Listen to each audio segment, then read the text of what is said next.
Morning বন্ধুরা। এই দেখো এবার আমি ঢাক বাজাবো। আমার বাবা আমাকে রোজ ঢাক বাজিয়ে শোনায়।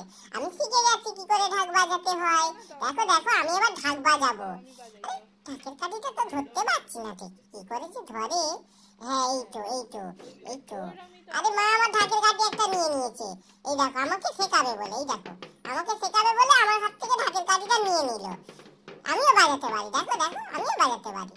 আর দাও আমাকে ঢাকের কাঠিটা দাও। দু হাতে বাজাতে হয়, একটা কাঠি দিয়ে বাজাই না। দাও দাও দাও দাও দাও। হ্যাঁ, এরকম করে দুটো কাঠি দিয়ে বাজাই, মা জানেই না। এবার দেখো আমি কেমন ঢাকটা বাজাই, আমি শিখে গেছি। আমি ক্যামেরার পিছনে ঢাক বাজানো শিখে নিয়েছি। এবার দেখো কেমন হচ্ছে আমার ঢাক বাজানো। কমেন্ট করে জানাতে ভুলো না কিন্তু। আচ্ছা বন্ধুরা, তোমরা কি পারো আমার মতো এরকম ঢাক বাজাতে? তাহলে বন্ধুরা, আমার এরকম আরো অনেক ভিডিও দেখতে গেলে আমার চ্যানেলটিকে সাবস্ক্রাইব করে দিন। টাটা, আবার দেখা হবে।